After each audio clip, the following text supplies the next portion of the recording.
Hello there, I'm Cyrus and I'm glad to have you on the show once again. I'm talking about the same person, President Bukele, President of El Salvador, because he's a beacon of hope for not just Latin America, but for Africa.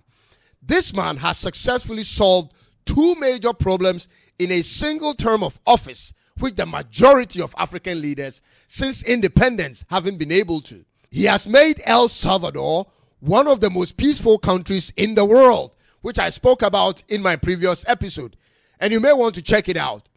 But he has also eradicated malaria, ladies and gentlemen. This is my topic for today. Did you know that El Salvador is malaria-free country? And did you also know that only 4 countries out of the 47 African countries that are a part of the World Health Organization have successfully eradicated malaria? They are Algeria, Mauritius, Lesotho, and then Seychelles in all of Africa. Meanwhile, the disease kills over 400,000 people yearly in Africa. But one man on a mission did it in 3 years. After over 3 years without recording a single case of malaria, the Central American nation, El Salvador, was declared free of the killer disease by the World Health Organization, all under the leadership of President Nayib Armando Bukele Ortiz. May the seed and the womb that birthed this person be blessed forevermore. My whole country, ladies and gentlemen, is among the 15 highest burden malaria countries in the world. Ghana accounts for 4% of malaria cases in West Africa, and the reason has been the same since independence. Filth, filth, and more filth. Gutters are choked, no proper drainage, corrupt leadership, no political will to end the disease, and so on. The same problems we were taught in primary school is the same problems the kids are being taught today. Nothing has changed. No problem is solvable to the government of Ghana. People build houses anywhere. Even in the riverways, people build houses.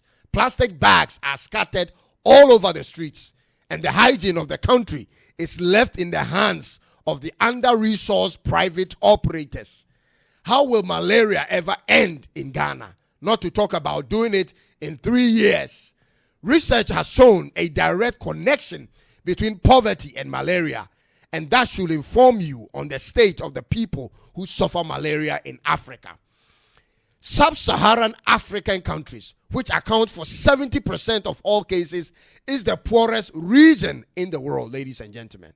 So it's poverty on one hand and malaria on the other hand. Nigeria has the highest burden of malaria in the whole world. Within few hours of heavy rains in Sub-Saharan Africa, you find many of our cities flooded due to clogged drainage caused by poor waste disposal practices and weak town planning and sanitation laws. El Salvador has a GDP of 30 billion only, with a population of a little over 6.5 million people, and yet they've solved their problem.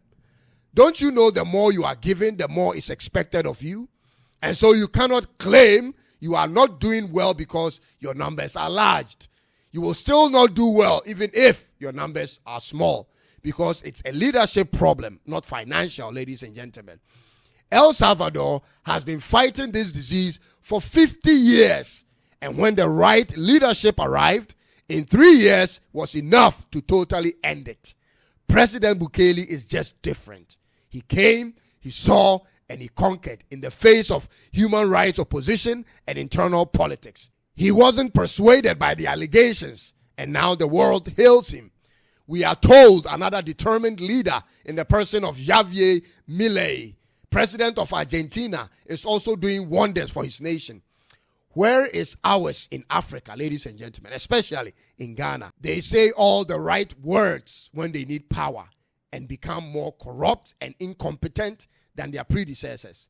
That man, Bukele, should be left on that seat like Paul Kagame in Rwanda for at least the next 20 years if he wants. The people of El Salvador need to protect him before they do to him what they did to our only true leader, Osagyefo Kwame Nkrumah.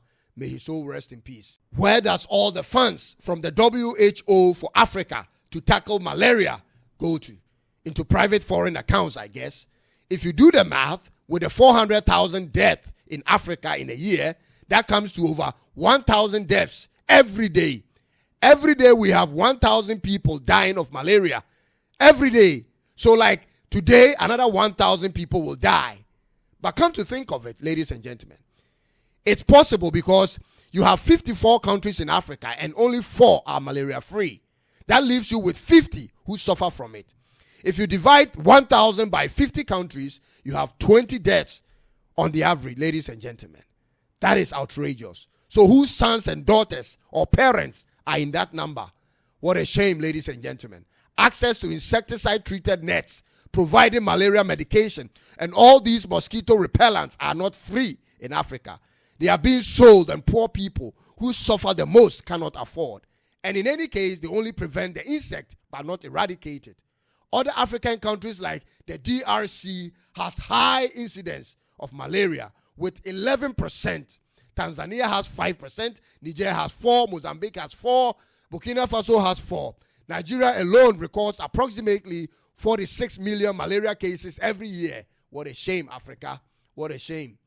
But I'll end it here for now, and we'll come your way with another one very soon. God bless Africa, and God bless President Bukele and the people of El Salvador. Be kind to subscribe if you haven't, and click the like button so my channel can reach as many people as possible. Bye-bye for now.